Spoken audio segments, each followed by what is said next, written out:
오늘은 요한복음 6장 25절로 33절 말씀 가지고 빵으로 배불렸기에 나를 찾음, 이런 주제로 말씀을 나누겠습니다.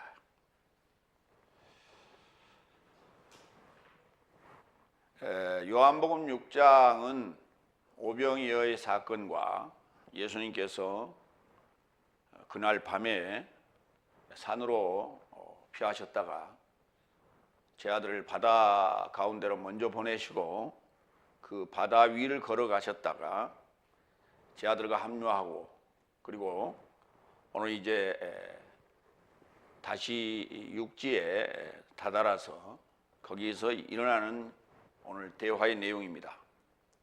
그리고 이제 이어서 이 생명의 빵에 대한 결론으로 이제 후반부를 장식하게 되죠. 요한복음 6장은 굉장히 길죠. 71절까지 있습니다. 후반부의 내용은 오로지 생명의 빵에 대한 내용들로 설명하는데 대단히 길고도 내용이 이해하기는 조금 난해한 부분이 많이 있습니다. 그래서 중요한 이 장이 내용이 길다라고 하는 것은 매우 중요한 내용을 다루고 있다, 이렇게 볼 수가 있습니다. 그래서 그 중요한 내용을 한꺼번에 우리가 다 할 수가 없어서 여러 대지로 지금 나눠서 말씀을 드립니다. 오늘은 예수님께서 왜 무리를 피하셔서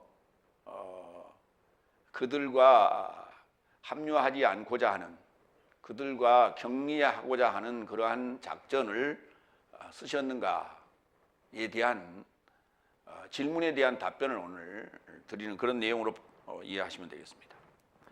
첫 번째로 요한복음 6장 25절로 27절, 나를 찾은 것은 표적을 보고 배불렸기 때문이다. 이 내용보다는 뒤편에 나오는 그 멸망하는 양식과 그 다음에 멸망하지 않는 하나님의 그 양식에 대한 부분이 훨씬 더 중요한 부분인데, 오늘 첫 번째 등장하는 요 나를 찾은 것이 오병이어의 그 표적을 보고 그리고 배불리 먹고 헌 까닭으로 나를 찾았다라고 하는 부분을 오늘 주제로 잡았습니다. 왜냐하면 지금까지 있었던 오병이어의 사건이 우리가 잘못 이해한 부분이 너무 많았다. 그리고 그것을 잘못 오용한 그런 사례들이 너무 많아서 그 부분을 우리가 확실히 잡고 넘어가자라고 하는 것이 오늘 설교의 요지입니다. 첫 번째 25절 보겠습니다. 그리고 바다 건너편에서 그를 만나 응급하셨다. 랍비여, 언제 여기 발생한 것입니까? 이 25절 본문의 맥락을 보면 언제 여기 오셨습니까가 맞습니다. 다른 성경에는 그렇게 기록이 되어 있어요. 언제 여기 오셨습니까? 이 오시다는 단어가 에르코마이라는 단어입니다. 그런데 오늘 여기 요한복음 6장 25절에는 기노마이라는 단어를 썼어요. 기노마이라는 단어가 되다 발생하다라는 단어인데 여기서 현재 완료 능동태 2인칭 단수를 썼어요. 그러니까 언제 발생한 것입니까? 이런 얘기예요. 좀 다른 얘기로 얘기하면 이런 얘기예요. 아니, 어떻게 된 것입니까? 어떻게 된 것입니까? 그 경위를 좀 얘기해 주세요. 왜 갑자기 여기 계세요? 이런 얘기예요. 바다 건너편이라고 하는 이곳은 사실 2시 방향에서 10시 방향으로 왔으니까 건너편이기는 맞아요. 그러나 실제로 우리가 2시 방향이라면은 8시 방향 정도 돼야 건너편, 또는 9시 방향 정도 돼야 건너편, 이렇게 말할 수가 있는데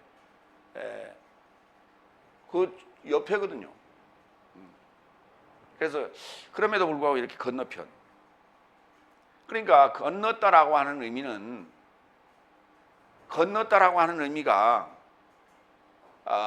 우리가 뭐 사망의 그 바다를 건넜다, 그 사망의 강을 건넜다 라는 그런 표현들로 우리가 종종 쓰는데, 그건 뭐냐면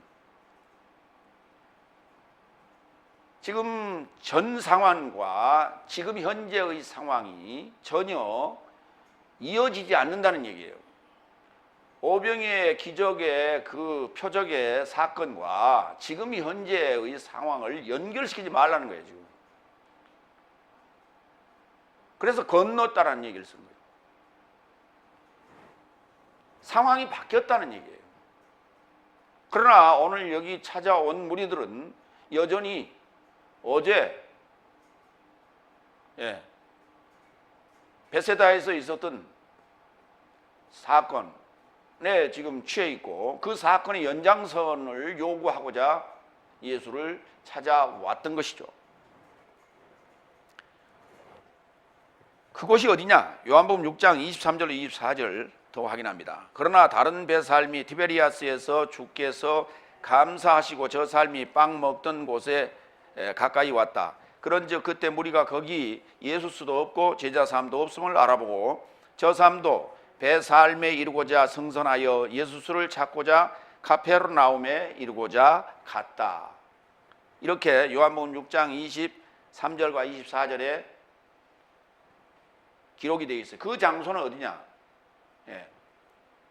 티베리아도 아니고 가버나움도 아니고 베세다에 있습니다. 베세다에서 지금 확인을 했는데 예수 수도 없고 제자 사람도 없다는 사실을 확인했는데, 그 확인된 게 티베리아에서 온 배가 있어서 그 배한테 물어봤더니 거기 예수께서 오시지 않았다, 제자 사람도 오지 않았다라고 하는 전가를 듣고, 아하, 다른 데로 가셨구나. 그리고 그들이 이제 갈 만한 곳을 예상했겠죠. 그런데 이제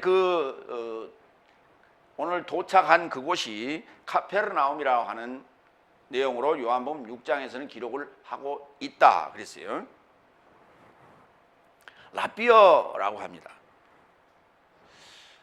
신약 성경에 종종 등장하는데 주로 요한복음에 많이 등장합니다. 랍비. 정확한 발음은 랍비. 히읗 발음과 알 발음을 섞어서 발음합니다. 랍비. 한번 해볼까요? 랍비. 이 단어는 히브리어 라브라는 단어예요. 라브. 풍부하다, 많다 라고 하는, 그리고 위대하다라고 하는 그런 의미의 단어에서 옵니다. 시편 103편 8절 보겠습니다. 여호와는 긍휼이 많으시고 은혜로우시며 노하기를 더디하시고 인자하심이 라브, 풍부하시도다. 풍부하다 이렇게 썼어요. 시편 104편 24절 여호와여 주께서 하신 일이 어찌 그리 많은지요. 거기 많은지요라고 하는 단어가 라브. 주께서 지혜로 그들을 다 지으셨으니 주께서 지으신 것들이 땅에 가득하니이다. 가득하다는 단어 아니에요. 주의 하신 일이 어찌 그리 많은지요 할 때 라브예요. 신약에서 이 라비에 대한 것을 정의를 했는데 바로 예수께서 정의를 하신 거예요. 마태복음 23장 7절로 8절. 시장 안에서 문화한 삶과 인간 삶에 의해 랍비라 초청받기를 좋아한다. 누구예요? 서기관 바리새인에 대해서 지금 말씀하시는 내용이죠.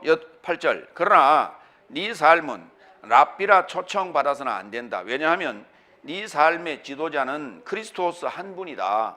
그래서 네 삶 모두는 형제 삶이다. 그러니까 네 삶이 너희가 토토리키적이 할 필요 없다. 너희는 지도자라고 칭할 자는 아무도 없다. 조금 더 알고 조금 더 먼저 알았다는 그 차이일 뿐이지 지도자라고 말할 수는 없는 것이다. 그래서 랍비에 대한 것을 아주 지도자로서의 어떤 존칭어로 그렇게 높여서 말씀을 하고 있습니다. 그래서 위대한 어떤 선생들을 일컬을 때 랍비라고 합니다. 그러나 유대교에 있어서의 랍비라는 그러한 명칭은 흔하게 사용되고 있습니다. 오늘날도 그렇게 사용되고 있죠. 그래서 랍비라고 하는 그러한 존칭을 판매하기도 합니다. 그래서 외국인들에게, 유대인들이 요즘 이제 좀 개방이 됐는지 외국인들에게도 유대 랍비의 칭호를 주기도 합니다. 그러니까 과거에는 유대인들은 외국인들에게는 랍비라는 칭호를 절대 줄 수 없었죠. 그러나 요즘은 이제 웬일인지 그게 사실인지는 모르겠어요. 하여튼 그 본인들의 얘기예요. 나는 랍비 칭호를 받았다. 이런 얘기를 하는 사람이 간혹 보이더라고요. 두 번째로 갑니다. 26절. 예수께서 저 삶에게 답변하여 언급하셨다. 나는 진실로 진실로 네 삶에게 말한다. 네 삶이 나를 찾는 것이 아니라 표적을 알아보았기 때문이요. 오히려 빵 삶에서 먹고 배불러졌기 때문이다. 바로 오늘 여기 핵심이다. 오병이어의 그 표적 삶을 통해서 그들이 그 표적을 보았고, 그리고 그 빵을 통해서 배불러졌기 때문에 계속해서 그러한 요구를 하고자 예수님을 찾은 것이지 다른 이유가 없다는 거예요. 그런데 예수님께서는 제 아들에게 말했습니다. 그 부스러기, 먹고 남은 부스러기를 거둬라. 그게 12바구니였습니다. 그 12바구니의 부스러기만을 예수님께서는 챙겼지, 나머지 장정 5,000명에 대해서는 노타치했습니다. 오늘 이 부분을 우리는 봐야 되는데, 예수님이 행하신 그 기적이 여자와 아이들을 제외하고도 5,000명을 먹였다라는 데만 자꾸 포인트를 맞춰서 얘기해요. 그 아무 쓸모없는 거예요. 예수님께서 그것을 거두지 않았다는 사실을 우리는 기억해야 돼요. 왜? 그 결과가 오늘 여기 26절에 드러나고 있는 거예요. 그러면 예수님께서 하신 다른 말씀과 연관지어서 보겠습니다. 마태복음 6장 24절로 25절. 아무도 두 주인 삶에게 종살이가 불가능하다. 왜냐하면 혹 하나를 미워하고 다른 이를 사랑하거나 혹 하나에게 지지해 주고 다른 이에게는 멸시할 것이니 네 삶은 하나님과 재물에게 종살이가 불가능하다. 이것을 인하여 나는 네 삶에게 말한다. 네 삶의 목숨에게 무엇을 먹을지 무엇을 마실지 걱정하지 말라. 네 삶의 몸에게 무엇을 입을지도 걱정하지 말라. 목숨이 음식보다 몸이 의복보다 탁월하지 않느냐. 그래서 예수님께서 이 하나님과 맘모나를 겸하여 섬길 수 없다라고 하는, 두 주인을 섬길 수 없다라고 하는 이 말씀을 하시고요. 마태복음 6장 30절로 34절에서는 오늘날 있다가 내일 나궁이에 던져지는 야생의 풀도 이렇게 잎이 식거든 네 삶을 더 많이 하지 않겠느냐. 믿음이 적은 삶이요. 믿음과 연관지고 있습니다. 이게 믿음하고 관련되어 있다는 거예요. 먹고 마시고 입는 문제와 결부해서 우리가 신앙생활을 하고 있다면 그것은 믿음 없는 삶이요, 믿음이 적은 삶이요, 열국과 동일하다고 보는 거예요. 31절. 그런즉 네 삶은 말하되 무엇을 먹을까 무엇을 마실까 무엇을 입을까 걱정하지 말자. 왜냐하면 이런 모든 삶을 열국 삶이 접하여 찾는다. 왜냐하면 네 삶에 하늘 아버지께서 이 전체 삶이 필요하다는 것을 알아보신다. 그런즉 네 삶은 먼저 하나님의 나라와 그의 의를 찾으라. 그리하면 이 모든 삶이 네 삶에게 더해질 것이다. 그런즉 내일에 이루고자 걱정하지 말자. 왜냐하면 자신 삶을 내일이 걱정할 것이다. 내일의 악함은 그날에 족하다. 이 문제가 마태복음 6장 24절부터 34절까지의 이 문제가 우리 그리스도인들에게 가장 난해한 부분이고 지키기 어려운 부분 중에 하나예요. 왜? 먹고 마시고 입는 문제는 우리의 삶의 현실이라는 거예요. 이 현실과 어떻게 그것을 우리가 이해하고 연계시킬 것이냐라고 하는 거예요.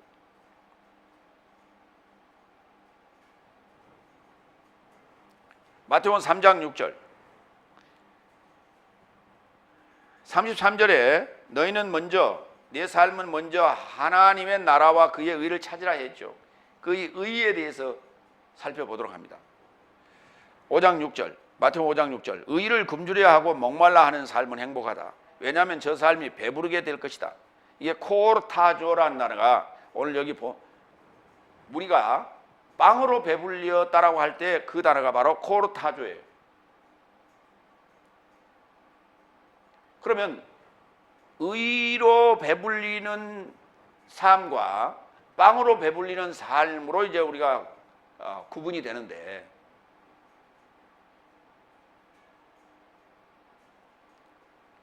그게 입으로 들어가는 빵일까 아니면은 다섯째 날에 속한 사상의 빵일까? 우리가 생각을 좀 해보자고요. 입으로 들어가는 음식을 얘기할까요?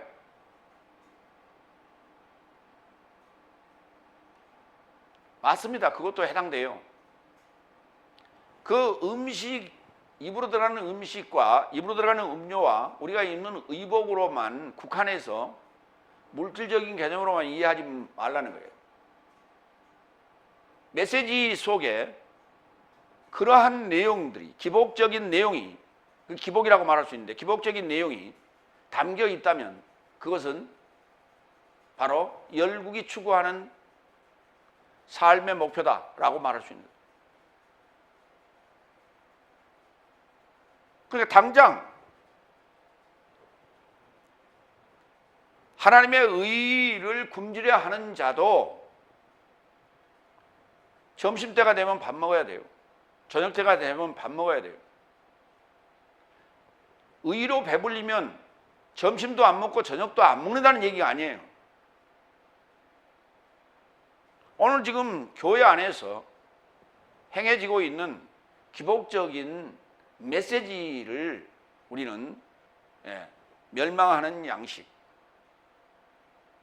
맘모나에 해당된다고 보는 거예요.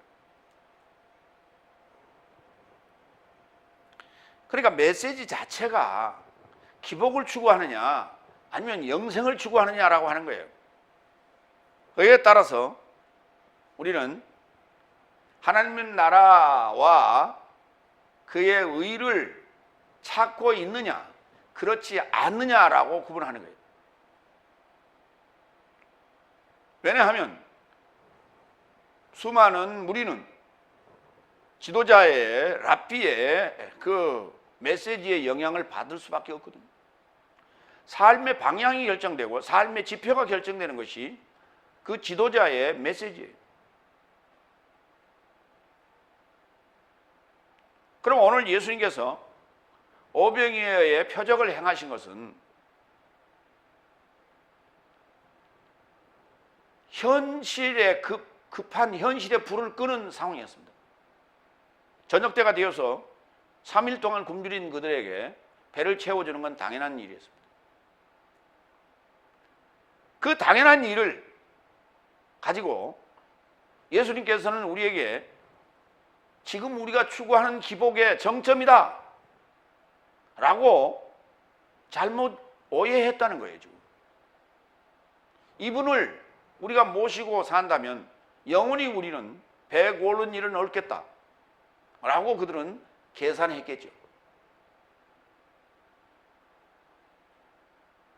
교회가 우리의 먹고 마시고 입는 문제를 해결하는 곳이 아니라는 사실이에요. 요한복음 16장 8절로 11절 의에 대해서 계속 더 말씀을 나누겠습니다. 그러면 그가 와서 죄에 대하여, 의에 관하여, 심판에 관하여 세상을 책망하실 것이다. 보혜사 성령이 오실 것을 얘기하시는 거예요. 9절 실로 죄에 대해서는 저 삶이 나에 이르고자 믿지 않았기 때문이요 의에 대해서도 내가 아버지를 향해 물러가니 네 삶이 더 이상 나를 구경하지 못하기 때문이요 심판에 대해서도 이 세상 임금이 판결받았기 때문이다. 죄와 의와 심판에 관한 얘기, 죄에 관한 문제는 이거는 우리가 죄로부터 노임을 받아야 되는 것이고, 의에 관한 얘기는 내가 찾아서 내 것으로 취해야 될 문제고, 심판에 관해서는 내 안에 세상 임금이 분리되는 일이에요. 그러면 이 세 가지 문제가 따로따로의 문제냐 아니면 하나의 문제냐? 이게 하나의 문제예요. 죄의 문제를 해결하면 의의 문제도 해결되고, 의의 문제가 해결되면 심판의 문제도 해결되는 거예요. 심판의 문제가 해결되면 죄의 문제가 해결되는 것이에요.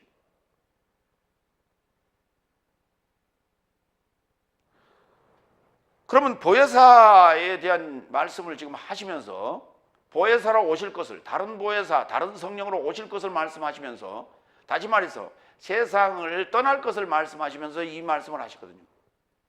그러면 예수님이 계시는 동안에 이 문제, 세 가지 문제는, 죄와 의와 심판에 관한 문제는 주님이 계실 때 해결받아야 된다는 얘기예요. 이 문제는 주님이 계실 때 해결받지 못했다면 의에 대해서 지금 책망받을 거라고요. 10절, 의에 대하여 내가 아버지를 향해 물러가니 네 삶이 더 이상 나를 볼 수 없다고요. 구경할 수 없다고요. 그러면 이 문제는 지금 확실하잖아요. 또 하나, 죄에 대해서도 좀 얘기합시다. 저 삶이 나의 이루고자 믿지 않았기 때문이다. 나의 이루고자라고 하는 에이스 매라고 하는 이거, 나와 하나 되는 거예요. 나와 나화 되는 거예요. 예수님 화 되는 거예요. 근데 예수님이 안 계시는데 어떻게? 2000년 전에 승천하시고 안 계시는데 어떻게 이 문제를 해결할 수 있어요? 내가 아버지께로 물러간다. 그러니까 세 가지 다 문제가 예수님께서 오셔서 심판하시고 예수님께서 오셔서 나를 죄에서 의인으로 바꿔주는 거거든요. 이 문제를 예수님이 계실 때 해결받지 않으면은 책망받게 된다는 거예요. 보혜사 성령이 오시면.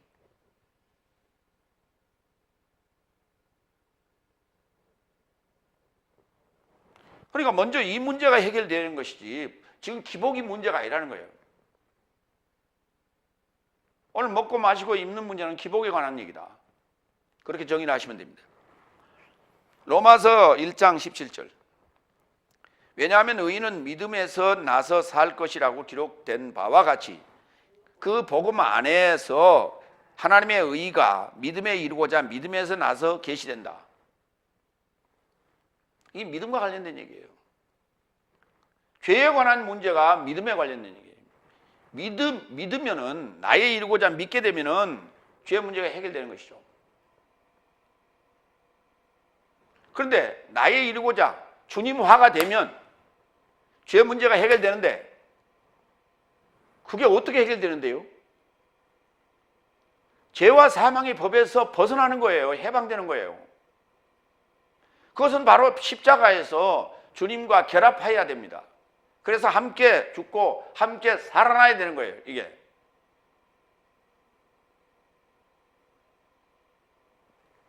그리고 나서 주님은 승천하시고 다른 보혜사를 우리에게 보내주시는 거예요. 그런데 믿음이라는 걸 잘못 가르치고 앉았어요. 복음 안에서 의가 계시되는 거예요.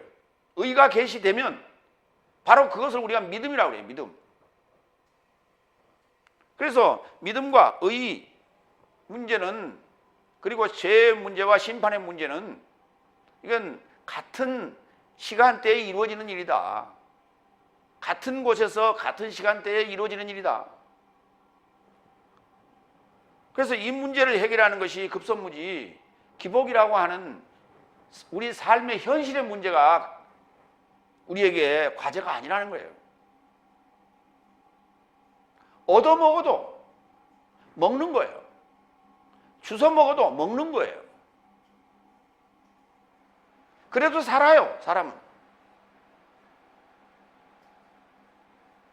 근데 기복을 추구하는 것은 자들은 얻어먹기를 싫어하는 거죠. 내 것으로 먹고 살기를 원하는 것이고, 풍족하게 먹고 살기를 원하는 것이고, 그렇게 되면 그 풍족하게 먹고 살 만한 재화를 획득하는 데 있어서, 얻는 데 있어서 그만큼의 노력과 수고가 들어갈 수밖에 없는 거예요. 그래서 너무 그쪽에 우리가 치중할 것이 아니라, 당연히 그거는 우리의 생활이라는 것을, 생활이라는 것은 우리가 버릴 수 없는 문제 아니겠어요? 우리의 궁극적인 목표가 뭐냐라는 것을 여기서 오늘 먼저 생각하고 그 문제를 먼저 해결하자라는 내용의 말씀이다 라고 보시면 됩니다. 세 번째, 27절. 멸망하는 양식을 노력하지 말고 오히려 내세적 생명이 이루고자 머무는 양식을 노력하라. 양식을 사람의 아들이 네 삶에게 줄 것이다. 왜냐하면 인자가 아버지가 하나님이라 인치셨다. 굉장히 중요한 얘기예요. 아버지께서 인친 자가 내세적 생명에 이루고자 머무는 양식을 주는 거예요. 이것은 그 자를 영접하면 아버지를 영접하는 것이에요. 그 자를 취하면 아버지를 취하는 거예요. 오늘 주님이 말씀하시는데, 주님을 영접하면 하나님 아버지를 영접하는 것이에요. 주님께서 파견한 자를, 인쳐서 파견한 자를 영접하면 주님을 영접하는 것이고, 주님을 영접하면 하나님을 영접하는 거예요.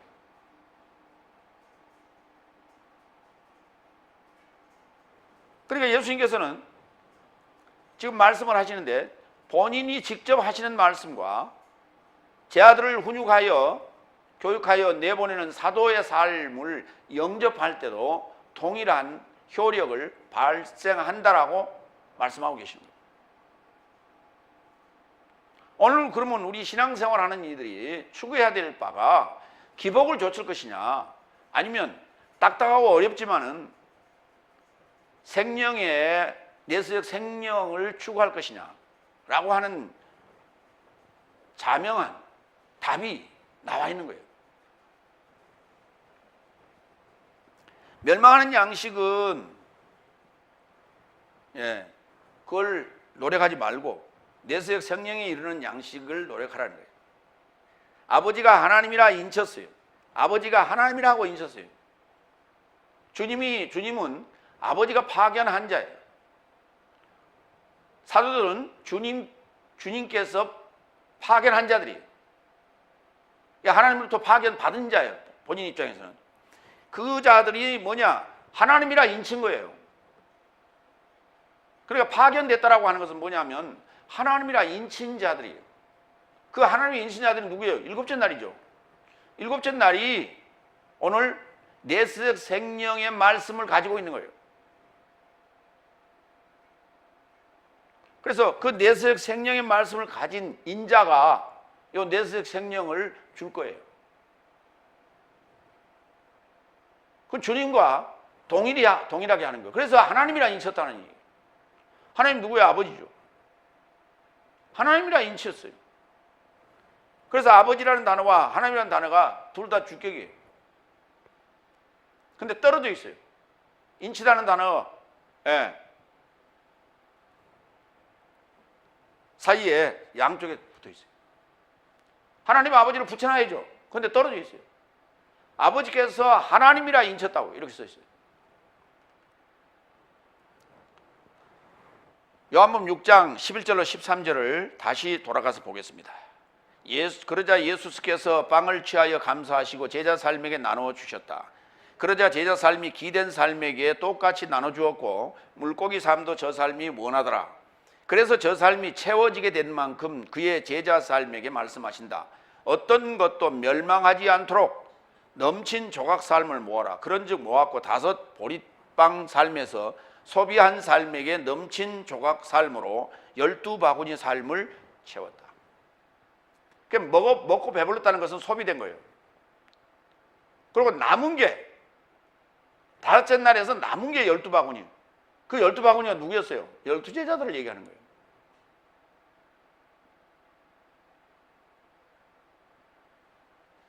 남은 자. 우리 주님께서는 남은 자를 원해요. 남은 자. 그루터기를 지금 찾고 있는 거예요. 남은 자. 근데 그게 멸망하지 않도록 그랬죠. 주님의 손에, 제자들의 손에, 사도들의 손에 거둬지면 그들은 멸망하지 않습니다. 오늘 이 얘기를 하는 거예요. 썩지 않도록, 버려지지 않도록 그렇게 말해야 되잖아요. 양식이기 때문에, 빵이기 때문에. 근데 멸망하지 않도록 그랬다니까요. 아폴림이라는 단어를 썼어요. 아폴림이. 헬라어로. 여기 지금 멸망하는 양식 같은 단어예요. 이 단어가. 아폴림이. 에베소 1장 13절로 14절.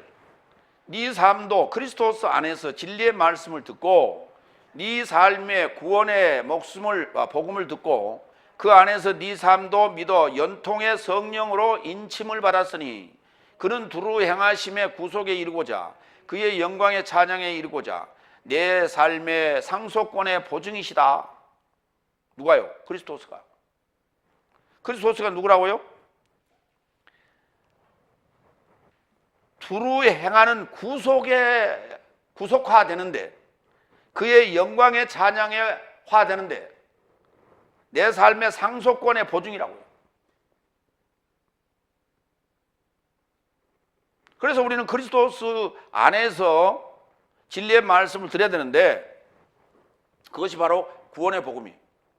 내용은 뭐냐 그랬더니 그 안에서 네 삶이 믿어서 연통의 성령으로 인침을 받아야 돼요.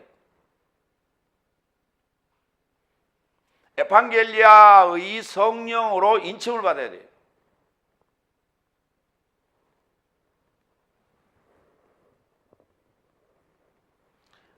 사도들에게, 제자들에게 예수님께서 사도행전 1장에서 하신 말씀이 아버지의 연통을 기다리라고 그래요. 아버지의 연통을 기다리라고 그래요. 그 아버지의 연통이 뭐냐 그랬더니 성령으로 인침받는 거예요. 사도들이 성령으로 마지막에 인침을 받는 사건이 마가다락방 오순절 성령 사건이에요. 연통의 성령으로 인침을 받으면 성경이 창세기서부터 계시록까지가 하나의 사건으로 7날에 속한 하나의 사건으로 보인다고요. 그런데 연통의 성령으로 인침을 받지 않으면 따로따로 놀아요. 성경이. 창세기에 나오는 하늘, 시편에 나오는 하늘, 마태복음에 나오는 하늘, 계시록에 나오는 하늘이 다 틀려.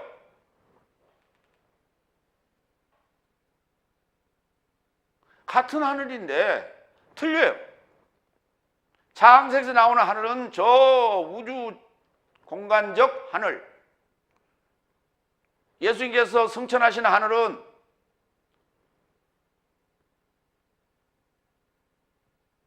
저 우주 공간적 하늘이라고 그래야죠. 그럼 예수님이 오실 하늘은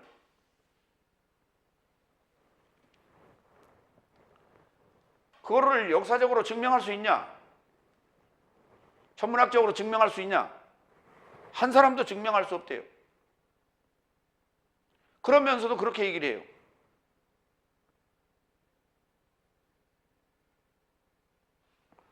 그런 얘기를 하는 사람도 듣는 사람도 전혀 의심하지 않고 들어요. 왜냐하면 우리가 교회에 나오지 않는 사람들도, 성경을 읽지 않는 사람들도 늘 흔히 쓰는 말이에요. 우리 아버지가 지금 돌아가셨는데 지금 내가 하고 있는 일을 저 하늘에서 보고 계실 거야 하는 이런 얘기는 우리가 흔히 쓰는 말이에요. 그러나 그건 성경적인 표현이 아니에요. 그런데 성경을 읽는 그리스도인들은 그러한 사고의 연장선에서 얘기하고 있는 거예요.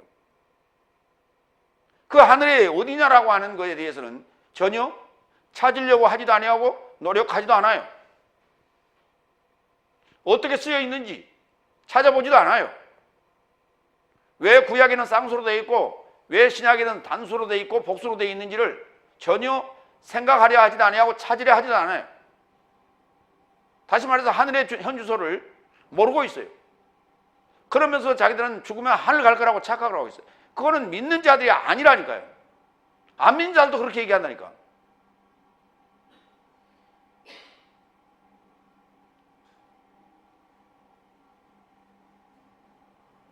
그러니까 안 믿는 자나 타 종교를 가지고 있는 자나 이렇게 얘기를 합니다. 천국이나 극락이나 다를 게 뭐 있냐? 표현만 다르고 언어만 다르지 목표는 같은 것이 아니냐라고 얘기를 할 때 그리스도인들은 할 말이 없어요. 그 말에는 일리가 있어. 그런데 좀 다를걸? 이 정도예요. 그러면서 기독교가 유일한 생명의 종교고 구원의 종교다라고 말을 어떻게 해요? 그 해답을 못 주면서.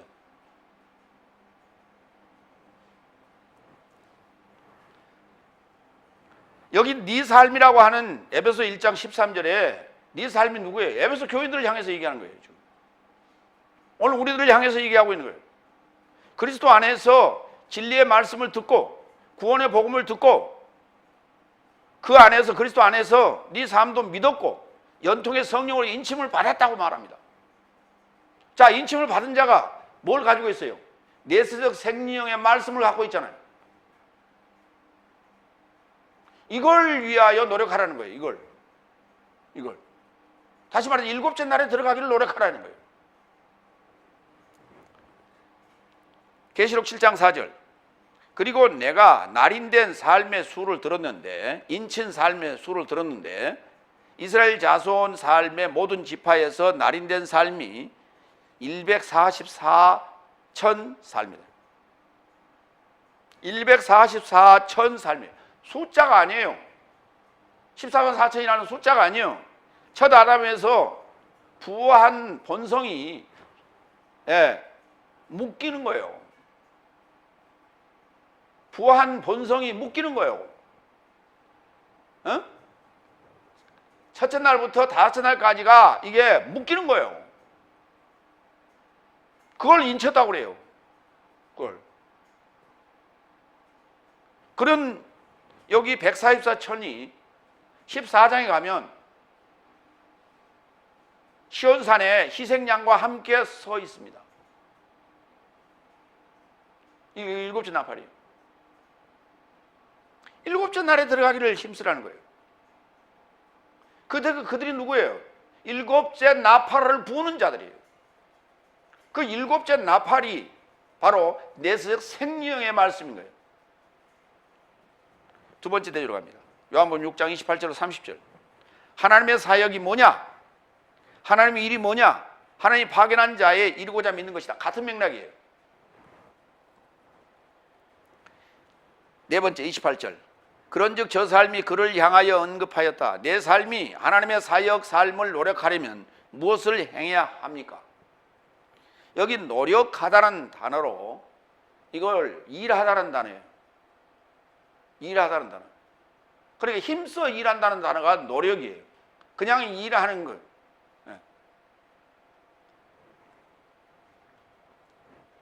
우리 이 건축 현장이나 그 노무자들이 이제 일을 하는 그러한 현장에서 일의 종류가 보면 이런 게 있어요. 날일이라는 게 있고요.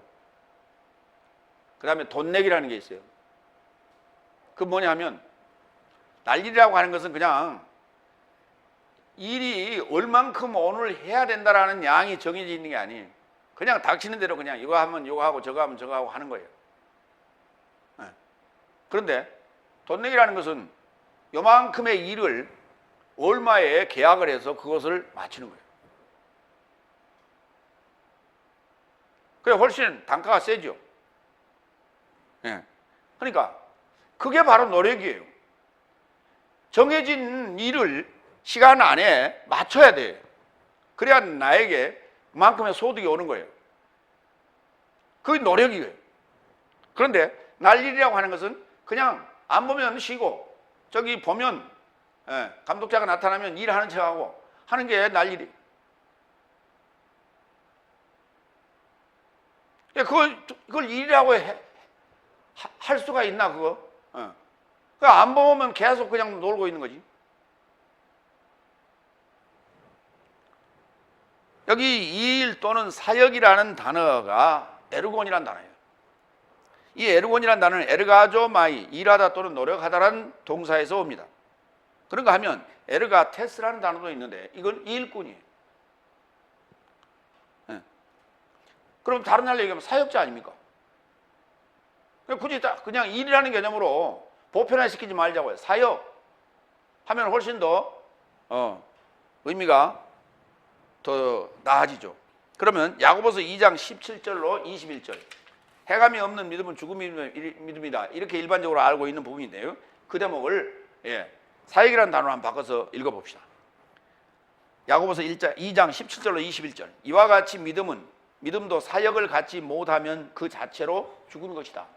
얘기가 달라져요. 행이라는 단어로 쓰면은, 자, 행하다는 단어가 있어요. 행하다는 단어가 포이에고라는 단어가 있어요. 이 단어의 명사형이 행함이 되겠죠. 얘기가 좀 표현이 달라요. 다시 읽어요. 이와 같이 믿음도 사역을 갖지 못하면 그 자체로 죽는 것이다. 오히려 어떤 이는 말할 것이다. 너는 믿음을 가졌고 나도 사역을 가졌으니 네 사역에서 나온 네 믿음을 나에게 보여달라. 나도 내 사역에서 나온 내 믿음을 너에게 보여줄 것이다. 너는 하나님이 한 분인 줄 믿느냐? 잘하고 있다. 귀신 사함도 믿고 벌벌 떤다. 오 헛된 사람아, 사역이 없는 믿음은 죽음이라는 것을 알기를 원하느냐? 내 삶의 아버지 아브라함이 그의 아들 이삭을 제단에 바침으로 의롭게 되었으니 사역에서 나온 것이 아니더냐? 이게 사역이라는 거예요. 사역이라 하면 더 전문화되고 더 세분화된 그런 디테일한 얘기 아니에요? 포괄적인 얘기가 아니란 말이에요. 근데 일로 보면 이게 포괄적이죠. 요한복음 5장 17절로 보겠습니다. 그러자 예수께서 저 사람에게 답변하되 내 아버지는 지금까지 노력하시니 나도 노력한다. 내 아버지가 일하시니 나도 일한다. 이 일이라는 단어는 우리 글이에요. 한글이고 노력이라는 단어는 힘써 일한다는 얘기예요. 일할 때는 그렇게 힘써서 해야 돼요. 그럼 일꾼이라는 단어, 에르가테스라는 단어를 볼까요? 디모데후서 2장 15절. 너는 진리의 말씀을 똑바로 분석한 부끄럽지 않는 일꾼으로 그랬어요. 사역자로서 그 말이에요. 사역자로서 진리의 말씀을 똑바로 분석한 부끄럽지 않는 사역자로서 네 자신을 인정받아 하나님 가까이 서두르라. 그래야 하나님께 인정을 받는 거예요. 사역자는 당연히 진리의 말씀을 똑바로 분석해서 부끄럽지 않는 일꾼이 돼야 돼요. 근데 똑바로 분석하지 않으면 지금 현재 번역된 것을 기준으로 해서 다 기복적인 얘기를 하다 마는 거예요. 왜? 이걸 번역한 사람이 아직 일곱째 날에 들어간 자가 아니에요. 성령의 말씀을, 내세적 생명의 말씀을 가지고 있는 자가 아니거든요. 그 번역이 제대로 될 리가 없죠. 그러한 것으로 우리가 사역을 한다면 그 사역자는 부끄러운 사역자예요. 이렇게 얘기하겠죠. 나중에 예수님 백보자 심판대 가서 예수님 만날 일도 없지만 만약에 그것을 거기 기록된 대로 그렇게 본다면 그 자리에 가서 그렇게 얘기할 거예요. 나는 대한성서공회에서 해놓은 그 성경 가지고 열심히 했습니다. 내 죄 없습니다. 마구 얘기하겠죠. 그러면 여기에 뭐라 했어요? 진리의 말씀을 똑바로 분석했느냐 그랬어요. 진리의 말씀을 똑바로 분석했느냐? 나름대로 했습니다. 그러면 마음에 부끄러움이 없더냐? 찔림도 없더냐? 그건 조금 있었습니다. 근데 왜 그걸 고치지 않았느냐? 나는 능력이 그것밖에 없어서, 또는 대한성서공회가 나보다 훨씬 더 능력이 많고 지식이 많기 때문에 그들의 의견을 존중했습니다 라고 얘기할 수밖에 없겠죠. 그 자가 무슨 놈의 진리의 말씀을 똑바로 분석을 했어요. 분석한 자가 아니에요. 왜냐고요? 제가 유튜브에, 페이스북에 수많은 사람들에게 제 지금 동영상을 올려놓고 메시지를 날렸어요. 거기에 오류, 개혁 성경의 오류들을 충분히 발견할 수 있는 그러한 기회들을 제공했어요. 그럼에도 불구하고 보고도 전혀 반응이 없어요. 근데 무슨 변명을 할 게 있다고? 백발 심판대 앞에 가서 그거 봤다는 얘기는 안 하겠지. 그때 예수님이 그러겠지. 야, 너 스타우로스라는 얘기 들어봤냐? 거기서 올린 동영상이나 글 봤니? 보긴 봤는데요. 근데 왜 안 가봤니? 왜 전화 안 해봤니? 별로 인기가 없는 것 같아서요. 그렇게 얘기할 거예요?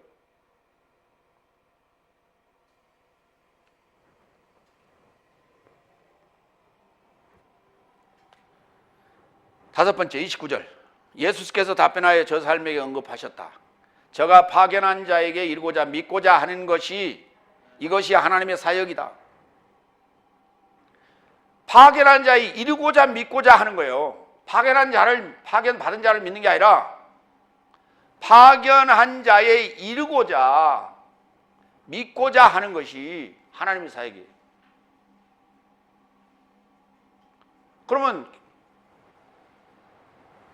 사역자가 하나님 말씀을 선포할 때 이게 과연 하나님의 말씀인가? 라고 생각해야 돼요. 이게 과연 하나님 말씀이 맞는가? 라고 생각해야 돼요. 그리고 연구해야 돼요. 누가? 사역자가, 다섯째 날 사역자가 하는 것이 아니라 다섯째 날 속한 성도들이 해야 되는 거예요. 근데 성도들이 안 해요.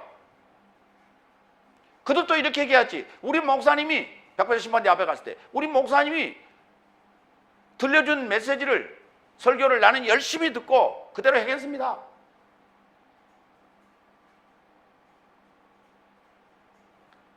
여기 뭐라 그랬어요? 저가 파견한 자에 이르고자 그랬잖아요. 파견한 자에 이르고자. 아버지가 파견했으니까 아버지화 되는 거예요. 하나님 파견했으니까 하나님화 되고자 지금 믿는 거예요. 다섯째 날 사역자인 목사화 되는 게 아니고 지금 다섯째 날 성도들은 다 그러고 있어요. 다섯째 날 사역자화 되고 있어요. 다. 결국은 이게 진짜 아버지가 파견한 자가 누굴까를 찾아내야 돼요.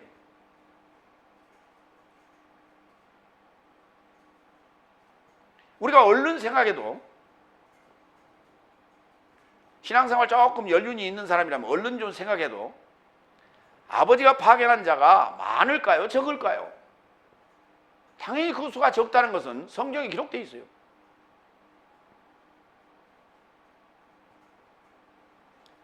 진짜 보석은 희귀해요. 그러나 가짜 보석은 넘치고도 넘쳐요. 이게 세상에서 배우는 우리가 이치예요. 보석이 비싼 이유는 희귀성이에요.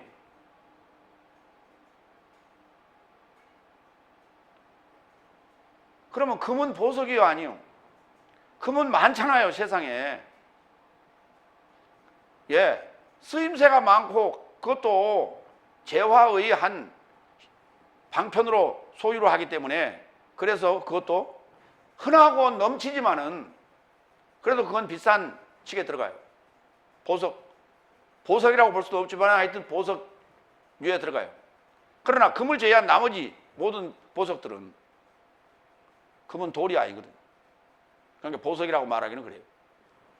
그런데 금을 제외한 모든 보석들은 희귀해요. 그래서 가치가 있고 가치가 높은 거예요. 그래서 값이 비싸요. 하늘 삶의 나라의 비유에도 나오잖아요. 진귀한 보석, 진귀한 진주 얘기 나오잖아요.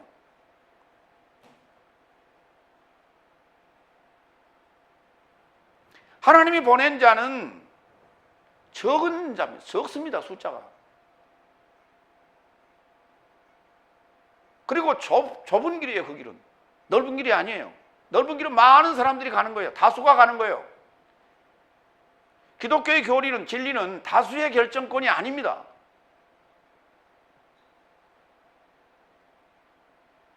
소수에 초점을 맞춰야 돼요. 근데 대다수가 다수에 초점을 맞추고 갑니다. 왜? 자기한테 유익한 얘기만 하니까. 그게 기복이거든요. 다섯 번째. 29절. 요한복음 17장 3절 보겠습니다. 그래서 이것이 내세적 생명이다. 아버지를 유일하신 참 하나님과 그리스도스 예수스를 파견한 자로 저 삶이 아는 것이다. 그 파견한 자가 누구냐? 아버지요. 하나님이요. 그래서 누구를 파견했다고요? 그리스도스 예수스를 파견했다. 그리스도스 예수스는 사도들을 파견했어요. 사도는 누구를 파견합니까? 오늘날 지금 7째 날에 속한 자들을 또 파견하는 거예요.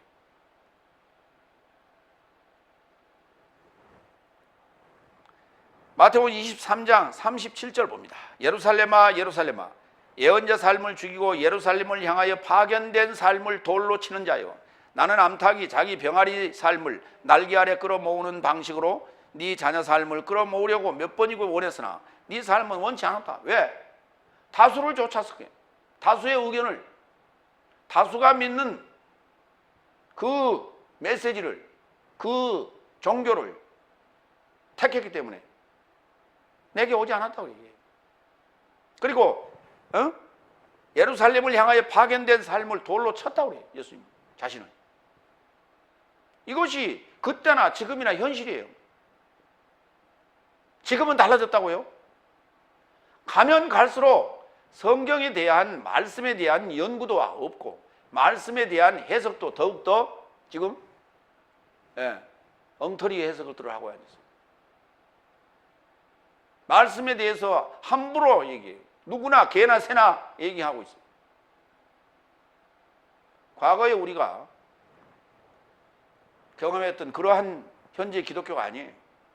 너도 나도 쉽게 안수받을 수 있고, 안수 안 받았다 하더라도 자기가 만인 제사장 중에 하나래요. 그리고 떠들어대고 동영상 만들어서 인터넷에 올리고 난리예요. 유튜브에 올리고.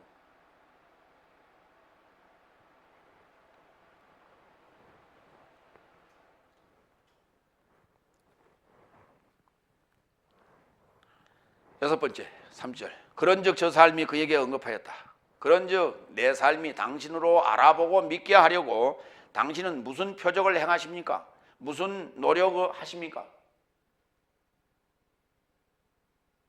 아니, 표적 봤잖아요. 병자를 고치고 보리떡 5개와 물고기 2마리로 장정 5,000명 이상을 먹였잖아요. 근데 그거 아니라면, 그 말이에요. 그게 아니라면 그럼 무슨 표적을 행하십니까? 무슨 노력을 하십니까? 오늘 이 30절에 이 질문은 참 중요한 질문이에요. 제대로 질문 같은 질문을 지금 하고 있는 거예요. 근데 이게 지금 그냥 무심코 나온 소리인지 생각해서 나온 소리인지 모르겠어요. 그러나 어쨌든 간에 굉장히 중요한 질문이에요.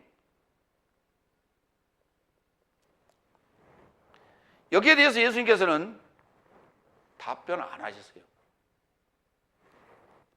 31절 이하에서 여기에 대한 답변은 이제 뒤에 계속해서 하시는 내용이 그게 답변일 거예요. 그런데 직답을 안 하셨어요. 그러나 마태복음에 보면은 이 마태복음이 아니라 다른 복음서에도 이 내용이 여러 차례 반복해서 나옵니다. 나쁘고 음란한 가늠한 세대가 표적을 직접 찾고 있으나 예언자 요나의 표적 말고는 그에게 표적이 주어지지 않는다. 그리고 그는 저 삶을 남겨두고 떠나가셨다. 닷새 날에 속한 유대인 삶에게 표적을 행하신 이유가 그들이 표적을 좋아했잖아요. 그 표적을 좋아하다 보니까 그 안에 진짜 표적이 나타날 것이다. 그 진짜 표적이 뭐냐? 요나의 표적이에요. 근데 그 요나의 표적이 믿는 자에게만 그 요나의 표적이 보여집니다. 확인되어집니다. 그래서 여기 표현을 이렇게 했어요. 예언자 요나의 표적 말고는 그에게 표적이 주어지지 않는다고요. 보여지지 않는다가 아니라 주어지지 않는다고요. 디도미. 이 말은 무슨 말이냐? 요나의 표적이 뭡니까? 물고기 뱃속에 들어갔다 3일 3야를 있다가 육지로 토해내는 거 아니에요. 이게 부활입니다. 그렇죠? 부활을 얘기하는 건데, 죽음과 부활을 얘기하는 건데, 예수님의 죽음은 다 목도했어요. 그러나 예수님의 부활을 목도한 이는 제 아들밖에 없어요. 믿는 자들밖에 없어요. 그러니까 지금까지 행하신 여러 가지 표적들, 물로 포도주를 만드시는 이 표적에서부터 시작해서 병자를 낫게 하시고 귀신을 쫓아내시고 그 다음에 보리떡 5개와 물고기 2마리로 5,000명을 먹이고 보리떡 7개로 4,000명을 먹이고 하는 이런 여러 가지 표적들, 이 표적들은 예수님이 하나님이 보내신 자라라고 하는 것을 감을 잡으라는 거예요. 감을 잡으라. 감을 잡으라. 응? 이 감을 잡는다는 게 뭐냐면 이거 보고 듣고 느끼는 거예요. See, watch, 보고, hear, 듣고, feel, 느끼는 거예요. 그거 하라고 그러는 거, 그거 하라고 지금 하시는 거예요. 이러한 표적들을.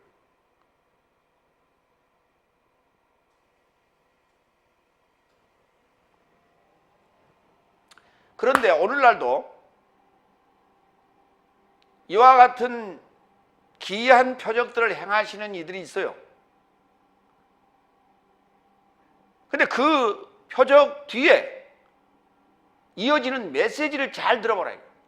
그 메시지를 듣고 그게 진리의 생명의 말씀이 아니면 내 생명의 말씀이 아니면 가짜구나라고 분별해야 돼요. 근데 끝까지 따라갔다 자기 일생 다 바치고 그때서 아니다고 분별되면 어떡할 거예요? 분별력이라는 것은 내가 하는 게 아니고 하나님이 주시는데요. 기도해야 되는 거예요. 하나님께 기도해야 돼요. 하나님께 기도해야 되는데 끝까지 따라가서 아니라는 걸 결론을 내리는 건 그건 분별력이 아니죠. 그건 누구나 할 수 있는 거예요. 그래 많은 사람들이 끝까지 따라가. 언제까지? 그가 망할 때까지. 그가 사역을 그만둘 때까지. 어디로 도망갈 때까지 따라다녀. 그러고 나서 아니다 그래. 그때는 다 늙었어. 그 전에 이 자가 진짜인가 아닌가를 분별해내야 돼. 오늘 지금 요한복음 6장은 매우 중요한 얘기예요. 이 지금 30절에 이 질문에 대한 답이 후반부에 나오는데 이게 바로 우리가 하나님이 보내신 자인가 아닌가, 하나님이 파견한 자인가 아닌가를 분별할 수 있는 바로메터예요. 잣대예요. 그래야 시간 낭비하지 않는 거 아니에요? 근데 끝까지 따라가다가 아이고야 낭패를 당했네. 이제 와서 뭐해? 라고 후회하게 된단 말이에요. 왜냐? 성경을 자세히 보고 끝까지 봐야 되는데 자기 좋아하는 대목만, 설교에 사용되는 부분만 그렇게 듣고 이해했기 때문에 분별력이 없어요. 다시 말해서 강해 설교를 안 한다 이 말이에요. 지금 다같이 날 현장에서 하는 이도 있겠지만, 강해 설교라고 하는 것은요, 한 구절도 빼면 안 돼. 계속 다 넣어야 돼. 이렇게. 그런데 설교 패턴 자체가 자극적이고 사건적이고 그런 중심적으로 설교를 하다 보니까, 지난주에 설교나 이번 주 설교, 우리 지금 본문 같은 경우는 이거 채택 안 해요. 주로. 왜?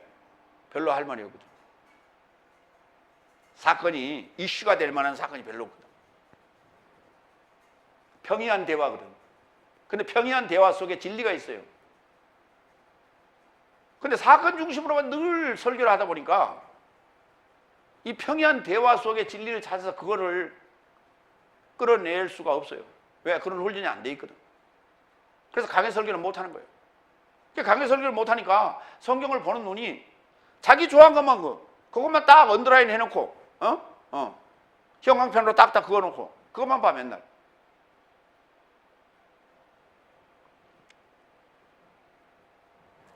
세 번째로 갑니다.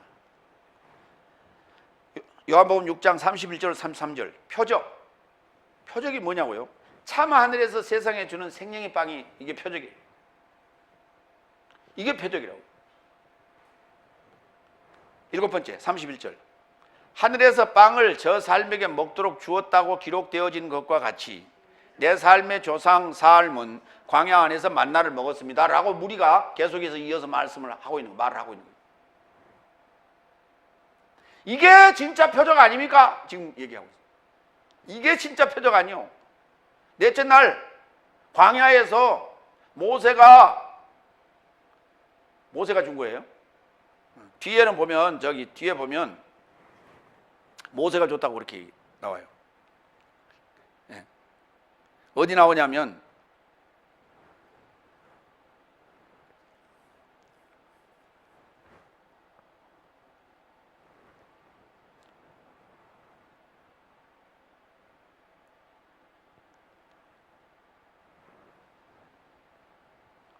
뒤에는 모세 얘기가 등장합니다.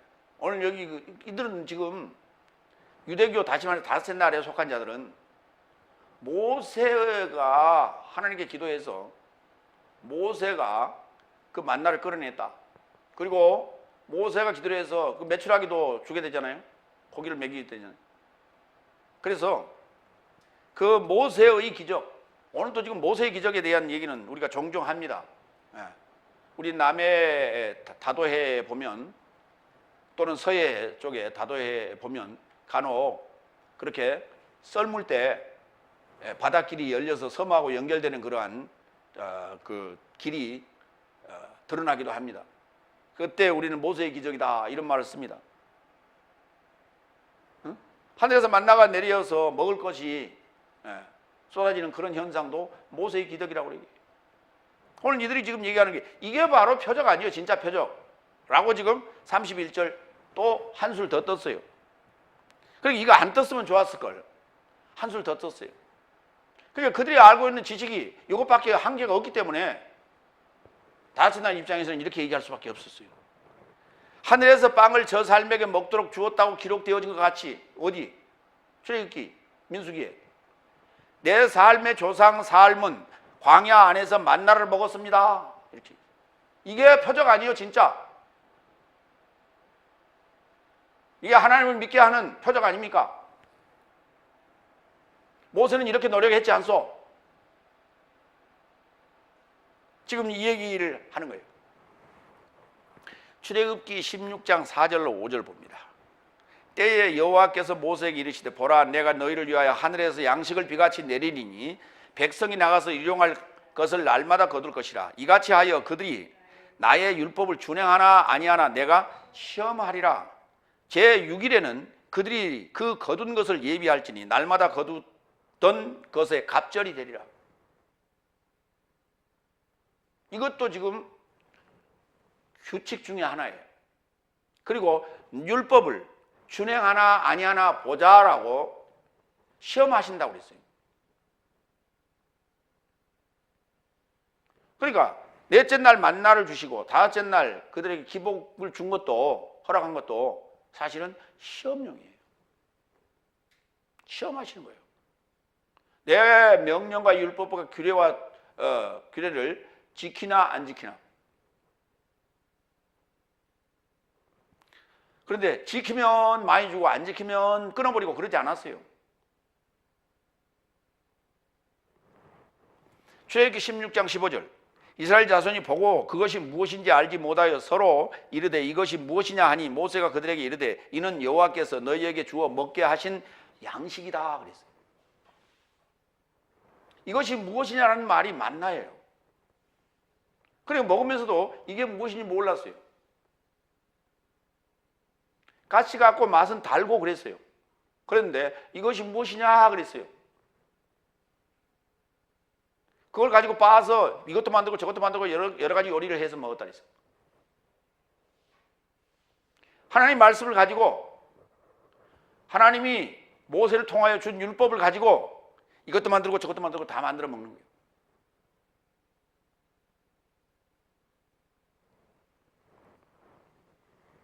근데 그게 양식이다 그랬어요. 어떤 양식이에요? 이게 죽이는 양식이에요. 넷째 날에 준 요 만나, 요 율법, 요거 죽이는 거예요. 그래서 사망의 법이라고 정의합니다. 로마서 7장에서 사도 바울이. 출애굽기 16장 35절. 이스라엘 자손이 사람 사는 땅에 이르기까지 40년 동안 만나를 먹되 곧 가나안 지경에 이르기까지 그들이 만나를 먹었더라. 만나를 먹었다는 얘기는 알지 못하고 먹었다니까. 이것이 무엇인고 하고 먹었다니까. 지금까지 먹어보지 못했던 거예요.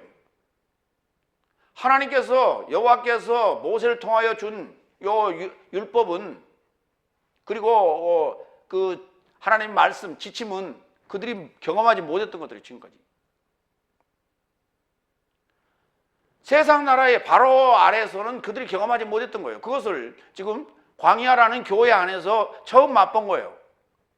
그런데 이해할 수가 없었죠. 당연한 거예요. 근데 이해할 수 없었던 그 당연한 것이 사람 사는 곳에 가나안 땅에 들어갔는데 그것이 뭘로 바뀌어요? 기복으로 바뀌어버려요. 하나님의 말씀이 만나인데 이 만나를 연구하고 분석할 시간조차도 없이 그들은 기복에 빠져버려요. 우상 숭배에 빠져버렸어요.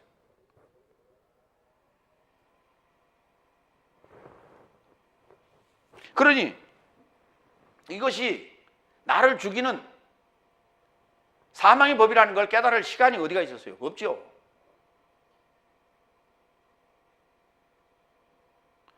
그런데 그러한 내용을 로마서에 써놓은 사도 바울을 향하여 바울 신학이다, 바울 신학 그렇게 그러고 있어요. 왜? 구약도 이해가 안 됐는데, 모세 오경도 이해가 안 되고 구약도 이해가 안 됐는데 복음서가 이해될 리가 없죠. 근데 복음서도 이해를 못하고 있는데 사도 바울이 로마서를 써놨단 말이에요. 갈라디아서 써놨단 말이에요. 에베소에 빌립보서 써놨단 말이에요. 히브리서 써놨단 말이에요. 그러니 얘는 또 뭔 소리야? 얘가 하는 소리는 또 무슨 소리야? 이것도 어려워 죽겠는데 얘는 또 뭔 소리를 하고 있는 거야? 그래가지고 신학자라는 사람들이 바울 신학이다 이거는 라고 정의를 해놨어요. 그랬더니 다른 이들은 이 말이 맞는 거야 저 말이 맞는 거야 지금 눈만 깜박깜박거리고 있어. 그게 아니야 라고 답하는 사람이 없어. 왜? 아직도 만나 속에 있는 거야. 만나. 아직도 만나. 아직도 만나. 이것이 무엇이냐? 아직도. 예수님 화가 되지 않으면, 제자 화가 되지 않으면 이해가 안 돼요. 그게 성경은 이해가 될 수 없어요. 창세기부터 복음서까지는 텍스트, 사도행전 이후는 컨텍스트. 이 맥락을 이해해야 돼. 맥락을 이해해야 텍스트가 이해가 되는 거예요. 그게 그래 맥락을 하고 써놓은 것을 가지고 바울 신학이라고 치부해 버렸어요. 그러면 요한복음 요한 신학이에요. 마태는 마태 신학이고.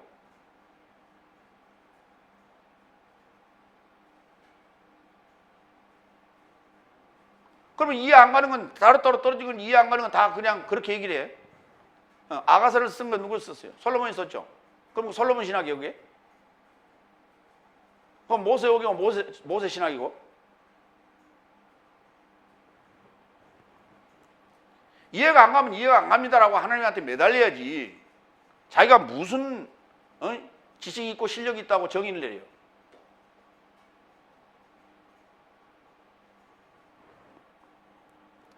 얼마나 위험한 일들을 하고 있는지 몰라요. 여덟 번째, 32절 33절. 그런즉 예수께서 저 삶에게 언급하셨다. 나는 진실로 진실로 네 삶에게 말한다. 모세가 여기 나오네요. 하늘에서 빵을 네 삶에게 준 것이 아니라 오히려 나의 아버지께서 참 하늘에서 빵을 네 삶에게 주신다. 언제? 자, 거기 모세가 하늘에서 빵을 네 삶에게 준 것이 아니라, 요건 부정과거 능동태. 요거 부정과거예요. 표시해요. 오히려 나의 아버지께서 참 하늘에서 빵을 네 삶에게 주신다. 이거 현재 능동태예요. 그러니까 넷째 날에 하늘에서 빵을 네 삶에게 준 게 아니고, 근데 그걸 빵으로 착각하면 되냐 말이에요. 기복으로 착각하면 되냐고. 너희들 배 채우기 위해서 준 게 아니란 말이에요, 그게. 너희가 먹으면서 이게 뭐냐고, 만나 그랬잖아. 맛은 있다고 만나. 근데 뭔지 모르겠다. 하나님 말씀을 듣고 먹으면서도 이게 뭔지도 모르겠다. 만나. 그런데 만나다 그랬어.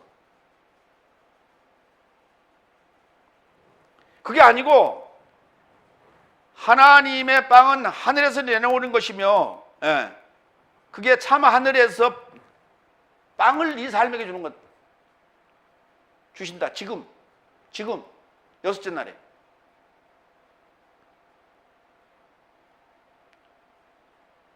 그러니까 이게 바로 표적이고, 이게 바로 지금 내가 지금 노력하고 있는 것이다.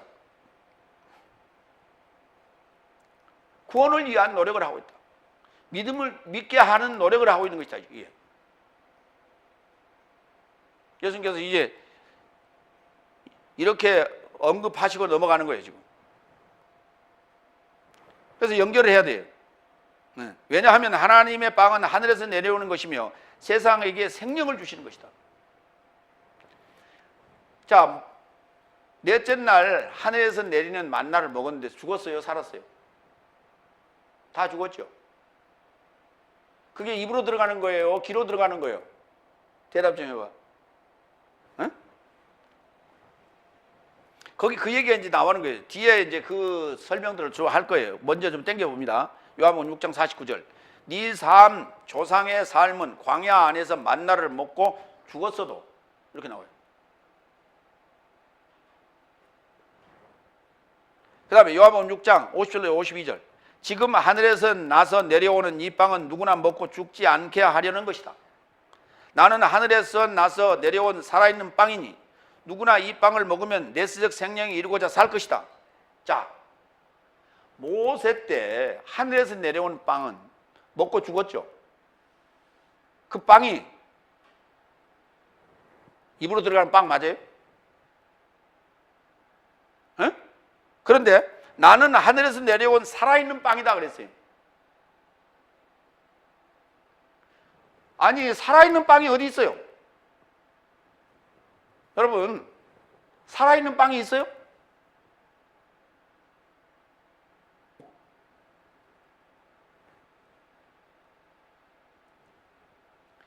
우리가 저기 생고기 먹는다고 그러죠. 생고기. 에? 그 생고기가 살아있는 고기예요? 그래요, 안 그래요? 안 익힌 고기를 생고기라고 하고 금방 잡아온 거 싱싱한 걸 생고기라고 그렇게 말하는 것 뿐이죠. 그렇잖아요. 그런데 여러분, 살아있는 것을 먹을 수가 있어요? 이 짐승이나 하는 짓이죠.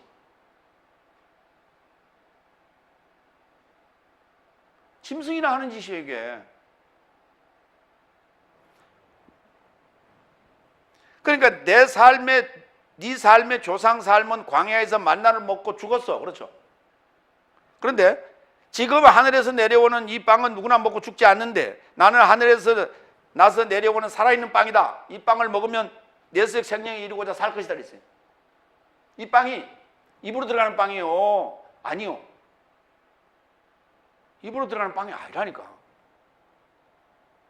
그러면 넷째 날 광야에서 먹었던 만나도 입으로 들어가는 빵이 아니라니까요.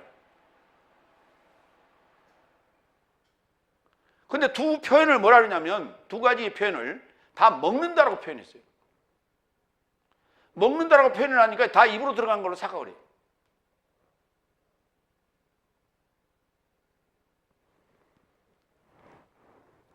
그리고 내가 줄 빵은 내 살인데 내가 세상의 생명의 초월로 줄 것이다. 이걸 먹으면 세상에서 초월하는 생명으로 바뀌어요. 세상이 아니요. 하늘 삶의 나라로 바뀌는 거예요. 아니, 이 세상 천지에 그런 생살이 있어요? 그런 생고기가 있냐고. 그럼 예수님의 살을 먹으면, 그래서 예수님의 살을 먹은 자가 있어요?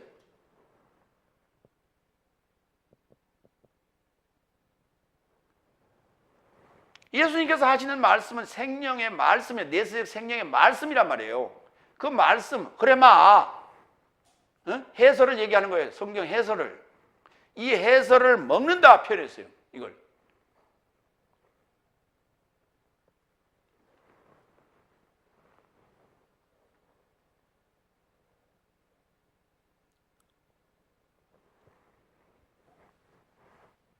성경에 먹어야 될 것과 말해야 될 것부터 시작을 해서 율법에 기록이 돼 있죠. 그런데 세상 사람들은 그걸 가지고 인간에게 하나님께서 먹는 규범을 정하셨다고 얘기하고 짐승을 잡을 때 이렇게 잡고 저렇게 잡고 그런 규정을 만들어서 그대로 해야 돼. 이게 이제 우리나라는 일찍이 그 유대교나 기독교를 받아들이기 전에도 우리만의 언어가 있었어요. 이런 언어가 있었어요. 감나라 배나라 한다고.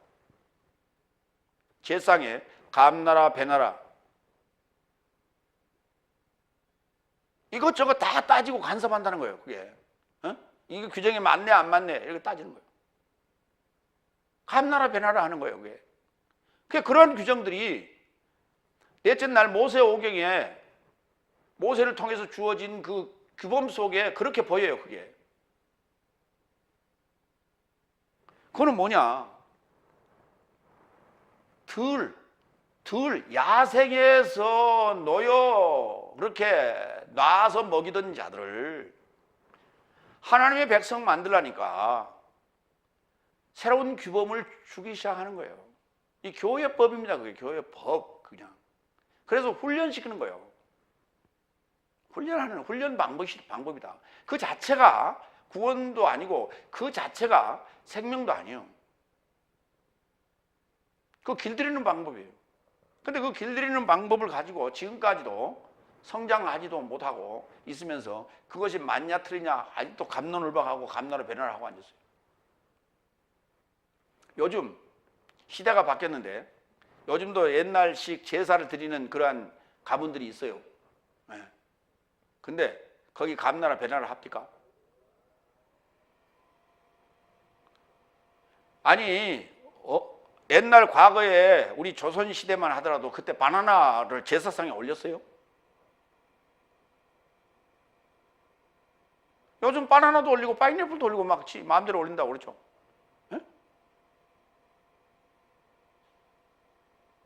요즘 나는 것들을 올릴 수밖에 없잖아요. 그럼 그 정도로 따지면 거기가 부는 거 어떻게 올려? 못 올리지. 지금까지 경험으로 그런 것들이 다 의미가 없다는 것을 알았어. 수많은 세월이 흘러오면서. 그래서 그 제사 잘못 들여가지고 집안이 쫄딱 망하거나 후손이 멸망되는 그런 망조가 되는 일은 없다는 사실을 알았어. 요즘 도예지 삶이 바쁜데 나이 먹은 사람들이나 가지 젊은 사람들이 그 제사 드리고 갑니까? 시골에.